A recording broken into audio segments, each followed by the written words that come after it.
Tonight, our special transmission as an intel report casts doubt over Israeli allegations of links between the UN Relief Agency and Hamas.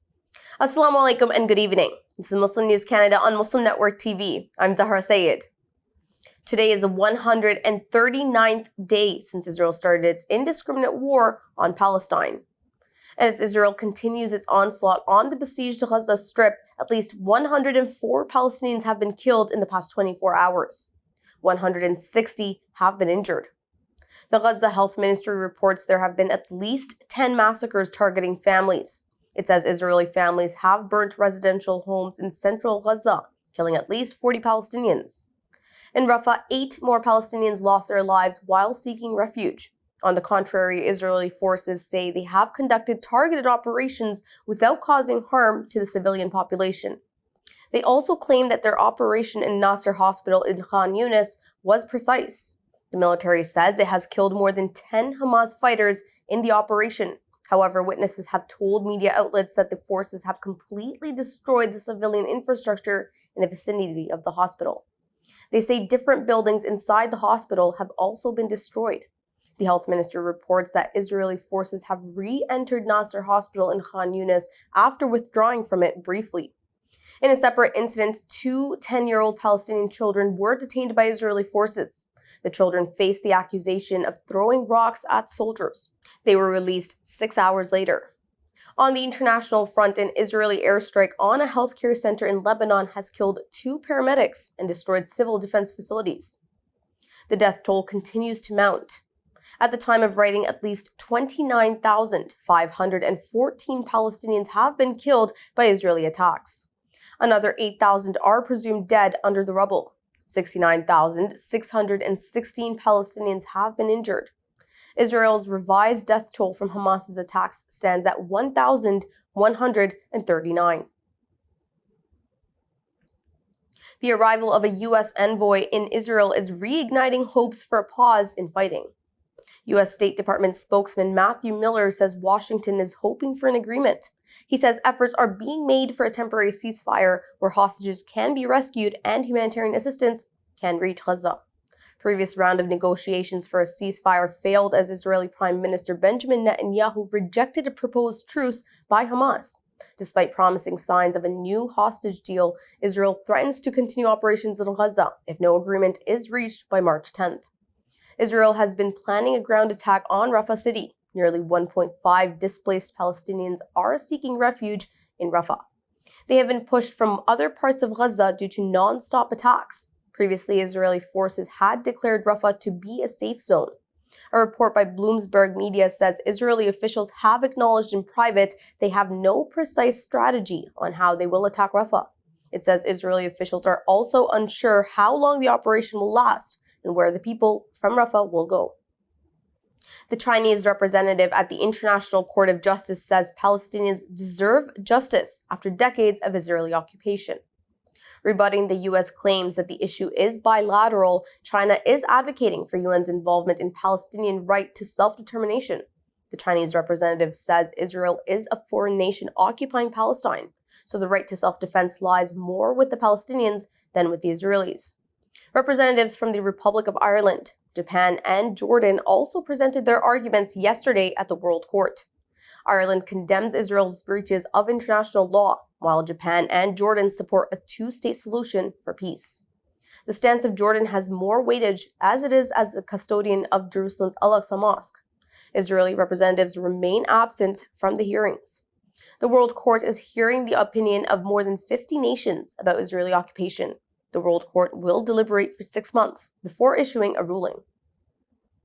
Yemen's Houthi rebels have declared a ban on vessels associated with Israel, the U.S., and the UK from navigating the Red Sea and surrounding waters. The ban has been communicated through formal notices to shipping insurers and firms. Houthis say the ban will help the militant group's military campaign in solidarity with Palestinians in Gaza. This is the first formalized ban in the region. The ban follows a series of Houthi attacks disrupting international trade routes. International responses include counter airstrikes by the US and the UK and designation of the Houthis as a terrorist group. The EU has also launched a naval mission to protect Red Sea shipping. A recent U.S. intelligence assessment says it could not independently verify Israel's allegations against the United Nations Relief Agency for its involvement in Hamas's attacks. Following the alleged incident, Israel launched a full-scale invasion of Gaza, killing more than 30,000 Palestinians. The Israeli government accused 12 employees of UN Relief and Works Agency for Palestine Refugees to have coordinated with Hamas in the attack. It further alleged that 10% of all agency workers are affiliated with the militant group. In response to the allegations, several countries, including the US and Canada, suspended funding for the agency. This in turn has exacerbated an already dire humanitarian crisis in Gaza. While the intelligence report acknowledges some credibility to the accusations against a few staff members of the agency, it disputes claims of systemic collaboration with Hamas. Israel has refrained from sharing raw intelligence with the U.S., raising concerns about the credibility of its claims. The 4-page report from the National Intelligence Council has been distributed amongst U.S. officials.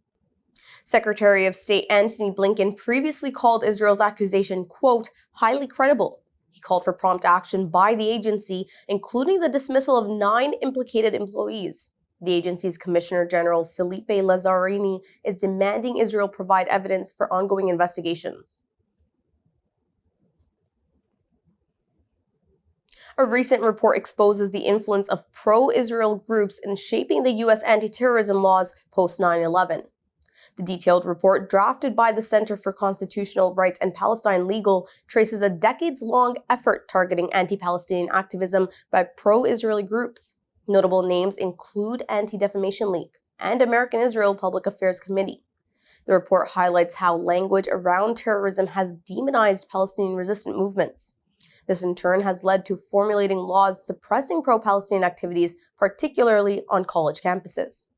The release of the report comes amid a resurgence of laws introduced across the country to quell pro-Palestinian activity, especially at academic institutions.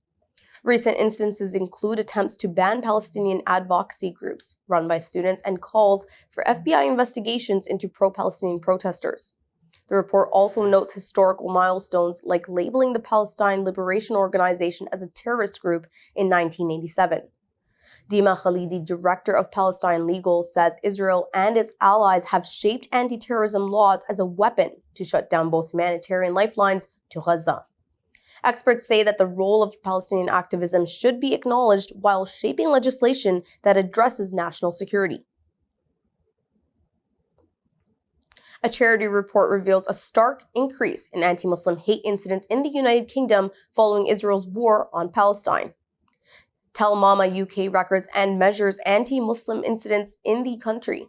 It has documented 2,010 Islamophobic incidents between October 7th and February 7th. This is a 3-fold rise compared to the same period in previous years. Majority of the cases involve hate speech on social media. The highest of 576 cases have been recorded in London. Muslim women have been predominantly targeted, facing assaults, threats, and vandalism. The report also includes distressing incidents of physical assaults on Muslim women and mosques receiving death threats. The government condemns the rise in hate crimes and pledges to address them with a full force.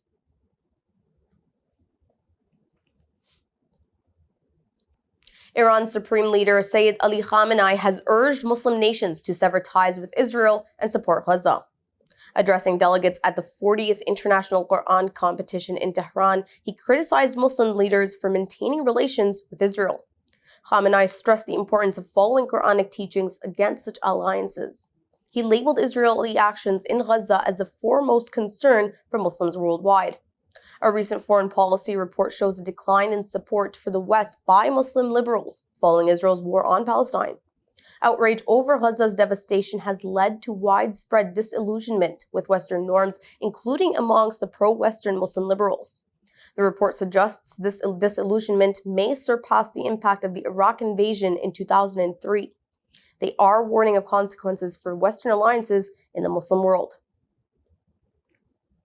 Thank you for watching. Our news is produced by Muslim Network TV, which is a not-for-profit organization. We need your support for donations. Please scan the QR code on our broadcast or visit muslimnetwork.tv to donate now so we can continue to amplify the voices of Muslims in Canada and abroad. Assalamu alaikum.